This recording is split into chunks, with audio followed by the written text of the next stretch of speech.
What up, nerds? I'm Clay from Prep Expert. I've got a perfect score on the SAT and a perfect score on the ACT, and today I'm going to help you decide which test you should take. So depending on whom you ask, you get a lot of different answers about the differences between the SAT and the ACT and how they should determine which test you take. But I think people who focus on the differences between the two tests are really missing the point. Yes, it's true that there are differences between the tests, and we'll talk about those in just a minute. But I think what you'll find is that in the end, it really doesn't matter which test you take for the vast majority of people. I'm going to explain why that's the case in just a minute. First, let me hit the big picture differences between the two tests. So, the ACT has a science section and the SAT does not. So lots of people think that if you like science, you should take the ACT. If you dislike science, you should take the SAT. And if you're kind of neutral towards science or somewhere in the middle, then it's kind of a wash. I understand that logic, and it's not wrong necessarily. I just think people make too big of a deal of that, especially because in the ACT, the science section is not so much based on actual subject matter knowledge as it is just a science-themed reading section.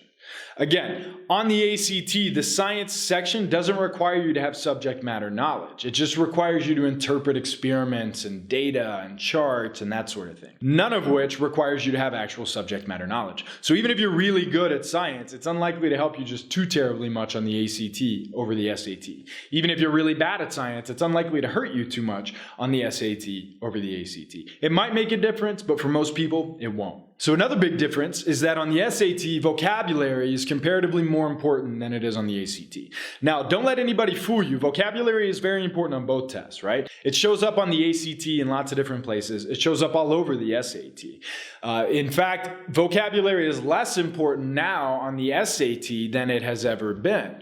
In the past, the SAT made a bigger deal about vocab. They put more emphasis on vocab than they currently do. So vocab matters less on the SAT now than it ever has. And yet it's still pretty important, just like it is on the ACT. So the ACT doesn't put quite as much emphasis on vocab as the SAT does, but it's still really important on both tests. And for most people, that's not really going to affect which test you should take. Another big major difference that people focus on between the two tests is timing. On the ACT, in every section, you get fewer minutes per question than you do on the SAT. Let me repeat that. In every section of the ACT, you get less time per question than you do on the SAT. Timing is harder to keep up with on the ACT than it is on the SAT. There's more of a time crunch on the ACT. So a lot of people think, oh man, I'm going to take the SAT. That'll be easier. But actually that logic is flawed. And again, I'll get to that in just a moment when I talk about the big picture reason why it probably doesn't matter which test you take. I'll explain that in just a moment. But for now, just remember, if you get more time per question, so does everybody else. And it's really you versus them, right?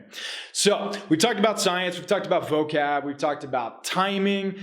Another thing to observe is that the reading and writing sections on the ACT are subjectively easier than they are in the SAT. I'll say that again. The reading and writing sections on the ACT, in my opinion, are a little bit easier on a question-by-question basis than they are on the SAT. But before you go thinking, okay, well then I'll take the ACT because reading and writing are easier, remember, if they're easier for you, they're easier for everybody else as well.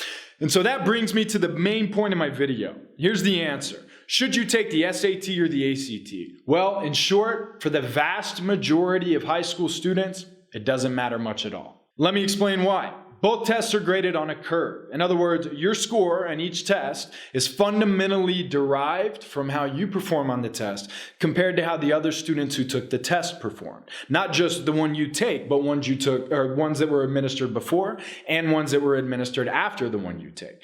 So in other words, when I sit down to take the SAT, my score is not directly derived from how many questions I get right. Instead, it's derived from how many questions I get right compared to how many questions the other students get right. And the exact same thing is true of the ACT. And if you think about that, That's why, essentially, it doesn't really matter which test you take for most people. Let me explain it in a little more detail. It's just like both tests are graded on a curve.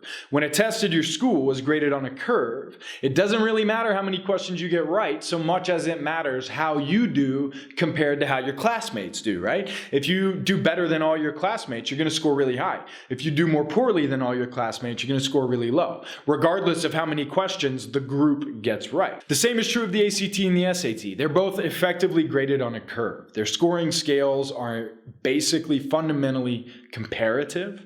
And with that in mind, it doesn't really matter which test you take. Here's why. Essentially, the same group of students takes both tests. There may be a few slight, minor, big picture differences between the groups of students that take the ACT and the groups that take the SAT.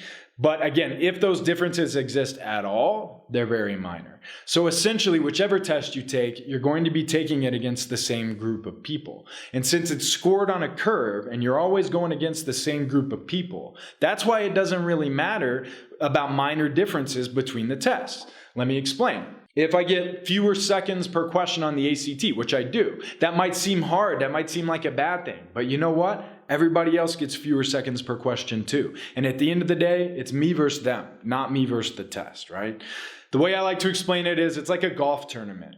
Maybe a score of 5 under par won the tournament last year, and this year it only was good enough for 10th place.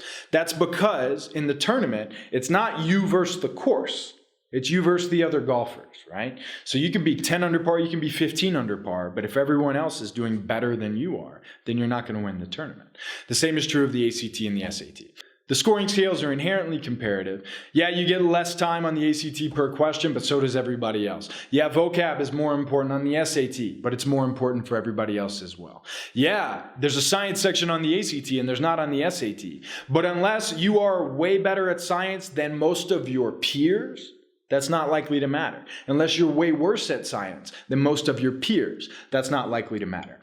So the simplest way to figure out which test you should take, the way to be like really practical about it, the way to inarguably reach the best conclusion is to do this. Take a full-length, strictly timed practice test of each one. Take an SAT, take an ACT. Make them super realistic. Do everything by the book. Time yourself strictly. Don't give yourself extra time. Then, get your scores. And when you look at your scaled score, remember, the scaled score itself doesn't really matter much. What you should think about instead is your percentile score. So maybe you score in the 60th percentile on the SAT. What that means is you beat 60% of the people who took that SAT. If you scored in the 70th percentile on the ACT, that's a big difference. That suggests you should take the ACT because you do better compared to your peers, apparently, on the ACT than you do on the SAT. Only for students for whom there is a big difference in your percentile score will it matter which test you take. And the truth is, that's only the case for very, very few students. The vast majority of high school students are going to have percentile scores on each test that are really close to each other. So if that's true for you, if your 2 percentile scores, the one on each test, are really close to each other, then it doesn't matter much which test you take. If that's the case, I would suggest you take whichever test makes you more comfortable. If you sit down to take the SAT and you just feel better about it than the ACT, then take that one, unless you do way better on the ACT in terms of percentile than you do on the SAT. If you're more comfortable taking the ACT, just subjectively comfortable, then take it, unless you do way better in percentile score on the SAT. So, quick recap, there are a few differences between the SAT and the ACT, like the science section, the timing, the vocab, etc. But the reality is that for the vast majority of people, the vast majority of high school students, you're going to score about the same in terms of percentile on each test. So it doesn't really matter which test you take, and you should take the one with which you're more comfortable.